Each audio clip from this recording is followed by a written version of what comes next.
నమస్తే, నేను Suresh. Welcome to Suresh cinema. మన ఛానల్లో యాక్టింగ్ క్లాసులో భాగంగా ఇప్పుడు మనం డైలాగ్స్ గురించి కొంచెం తెలుసుకునే ప్రయత్నం చేద్దాం. యాక్టింగ్ని బాడీ లాంగ్వేజ్, ఎక్స్ప్రెషన్స్, డైలాగ్స్ అని బేసిక్గా మనం డివైడ్ చేసుకున్నాం. అలాగే బాడీ లాంగ్వేజ్ గురించి రెగ్యులర్గా ఎలా ప్రాక్టీస్ చేయాలో, ఎక్స్ప్రెషన్స్ గురించి రెగ్యులర్గా మనం ఎలా ప్రాక్టీస్ చేయొచ్చో అనేది కొంచెం ఇంతవరకు తెలుసుకున్నాం. ఇప్పుడు డైలాగ్స్ గురించి కొంచెం తెలుసుకునే ప్రయత్నం చేద్దాం. డైలాగ్స్ మనం ఎలా చెప్పాలి, డైలాగ్స్ చెప్పడం నేర్చుకోవడం కోసం మనం రెగ్యులర్గా ఇటువంటి ప్రాక్టీస్ చేయొచ్చు, ఎలా చేయొచ్చు అనేది ఇప్పుడు చూద్దాం. డైలాగ్ బాడీ మొత్తం ఉపయోగించి బాడీ లాంగ్వేజ్తో మనం కొన్ని విషయాలు చెప్తాం, నటించి యాక్టింగ్ చేసి. అలాగే ఎక్స్ప్రెషన్స్తో కొన్ని చెప్తాం.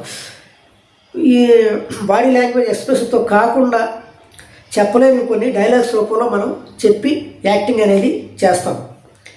అంటే మనం యాక్టింగ్ చేయడానికి డైలాగ్స్ కూడా ఎంతో అవసరం. ఈ డైలాగ్స్ని మనం ఎలా చెప్పాలి, సో మనం బాగా డైలాగ్స్ చెప్పడం రావడం కోసం మనం ఏ విధంగా రెగ్యులర్గా ప్రాక్టీస్ చేయొచ్చు అనేది కూడా ఇప్పుడు మనం కొంచెం వివరంగా చూద్దాం. డైలాగ్ అనేది బాడీ లాంగ్వేజ్ ఎక్స్ప్రెషన్తో పాటు డైలాగ్ చెప్తాం. మనకి సీన్లో షూటింగ్ టైంలో ఇచ్చిన డైలాగ్ పేపర్ని ఒకసారి చదువుకొని ఆ సీన్ యొక్క ప్రాముఖ్యతను అర్థం చేసుకొని ఆ డైలాగ్ పేపర్ని మనం మాటల రూపంలో చెప్పాలి. డైలాగ్ని అంటే చదివినట్టు కాకుండా మాటల రూపంలో చెప్పాలి. ఉదాహరణకి ఒక డైలాగ్, ఏమండి బాగున్నారా అనేది పేపర్ మీద ఉంటారు. దాన్ని ఏమండి బాగున్నారా అని ఇలా దాన్ని మనం చదువుకోకుండా మాటల రూపంలో మార్చాలి చిన్న పెద్ద డైలాగ్ని. సో అది ఆ డైలాగ్ ఎవరు చెప్తున్నారు, ఆ సందర్భం, ఆ డైలాగ్లో ఏ ఎక్స్ప్రెషన్ ఉండాలి అన్నీ చూసుకుని డైలాగ్ చెప్పాల్సి ఉంటుంది. సో దీనికోసం మనం ఏ విధంగా ప్రాక్టీస్ చేయొచ్చు రెగ్యులర్గా. డైలాగ్స్ మనం చిన్న చిన్న డైలాగ్స్తో ప్రారంభించాలి. రొటీన్గా రెగ్యులర్గా ప్రాక్టీస్ చేసేటప్పుడు చిన్న చిన్న డైలాగుల్ని మనం ప్రాక్టీస్ చేయాలి. అంటే హాయ్ అని, లేకపోతే బాగున్నారా అని, ఇటువంటి చిన్న చిన్న ఒక్క పదం లేదా రెండు పదాలు ఉండే డైలాగుల్ని ఫస్ట్ ప్రాక్టీస్ చేయాలి. ఆ డైలాగుల్ని ఒక 5-6 రకాలుగా ప్రాక్టీస్ చేయాలి. అంటే ఒక డైలాగ్ని ఒకలా చెప్తే ఒక అర్థం, ఇంకోలా చెప్తే ఇంకొక అర్థం వస్తుంది. కాబట్టి మనం ఆ సందర్భానికి తగ్గట్టుగా ఆ డైలాగ్ని మార్చుకోవడం అనేది ప్రాక్టీస్ చేయాలి. ఉదాహరణకి ఏమండి ఇలా రండి అనే 2 పదాల డైలాగ్ ఉంది. దాన్ని మనం ఎలా చెప్పొచ్చు, చదివేటప్పుడైతే ఏమండి ఇలా రండి అని చదువుతాం. డైలాగ్ చెప్పేటప్పుడైతే ఏమండి ఇలా రండి అంటాం.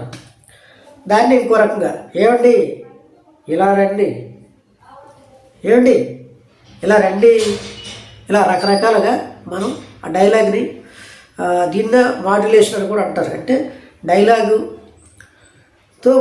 డైలాగులో మనం ఎక్స్ప్రెషన్ని మిక్స్ చేయడం. ఒక విధంగా చెప్పాలంటే అంటే డైలాగులో ఏదైతే ఎక్స్ప్రెషన్ ఉందో అది ఆ డైలాగ్లో రావాలి. అంటే మాట్లాడినట్టు కాకుండా ఆ క్యారెక్టర్ స్వయంగా ఆ క్యారెక్టర్లోకి వెళ్ళి చదివినట్టు కాకుండా మాట్లాడినట్టుగా ఆ క్యారెక్టర్ మాట్లాడితే ఎలా ఉంటుందో ఆ డైలాగ్ని అనే విధంగా మనం ఆ డైలాగ్ని మార్చి మాటల రూపంలో చెప్పాలి. మనకి పేపర్ మీద ఏదైతే రాసి ఉందో ఆ రాసి ఉన్న డైలాగ్ని మనం మాటల రూపంలో మార్చి చెప్పాలి. సో దీనికోసం మనం రెగ్యులర్గా ప్రాక్టీస్ చేయడం కోసం ఒక పేపర్ మీద డైలాగ్స్ రాసుకొని సింపుల్గా ఉన్నవి దాన్ని ఒకసారి చదువుకొని దాన్ని మాటల రూపంలో మార్చి చెప్పడం.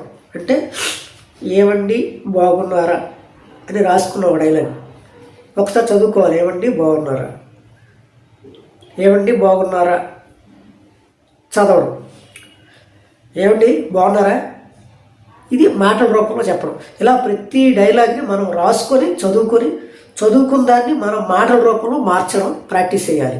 అంటే మన పేపర్ మీద చదువుకునే విధంగా ఉన్న డైలాగ్ని మాటలాడే విధంగా దాన్ని మార్చుకోవాలి. అలాగే ఒకే డైలాగ్ని 10 సార్లు ప్రాక్టీస్ చేయాలి. అంటే 10 రకాలుగా ప్రాక్టీస్ చేయాలి. ఈ డైలాగ్స్ గురించి నేర్చుకునే రెగ్యులర్ ప్రాక్టీస్ కోసం, అలాగే దీనికి సంబంధించిన నేను తయారు చేసిన కొన్ని పవర్ఫుల్ టెక్నిక్స్ని తర్వాత వీడియోలో మీకు మరింత వివరంగా అర్థమయ్యేలా చెప్పే ప్రయత్నం చేస్తాను. సో ఈ వీడియోలో మీకు డైలాగ్స్ గురించి కొంచెం పరిచయం చేశాను. అంటే డైలాగ్స్ని చదవకూడదు, మాట్లాడినట్టు చెప్పాలి అనేది ఈ వీడియోలో. తర్వాత మిగతా క్లాసులో డైలాగ్స్ని రెగ్యులర్గా ప్రాక్టీస్ చేయడం కోసం ఎటువంటి టెక్నిక్స్ నేను కనిపెట్టిన టెక్నిక్స్ ఎలా ఫాలో అవ్వాలి అనేది తర్వాత వీడియోలో మీకు చెప్పే ప్రయత్నం చేస్తాను. సో ఈ వీడియోలో ఏమైనా తప్పులు ఉన్నా లేదా ఇంకా బెటర్గా ఏమైనా ఐడియాస్ ఉన్నా మీరు నాకు కామెంట్ రూపంలో తెలియజేసినా నేను వాటిని ఆ తప్పులు సరిదిద్దుకుని ఇంకా బెటర్ అయ్యి ఇంకా మంచి సబ్జెక్ట్ని మీకు అందించే ప్రయత్నం చేస్తాను. అలాగే ఈ వీడియోని ఎవరైతే యాక్టింగ్ నేర్చుకోవాలనుకుంటున్నారో వారికి, సినిమా గురించి తెలుసుకోవాలని ఇంట్రెస్ట్ ఉన్న వారికి, అలాగే వివిధ సినిమా గ్రూపుల్లో వీటిని షేర్ చేసి అలాగే నా ఛానల్ కూడా సపోర్ట్ చేస్తాను ఆశిస్తూ నెక్స్ట్ వీడియోలో డైలాగ్స్ గురించి మరింత వివరంగా మీకు నేను తయారు చేసిన కొన్ని పవర్ఫుల్ టెక్నిక్స్తో మిమ్మల్ని కలుసుకునే ప్రయత్నం చేస్తాను. ఓకే.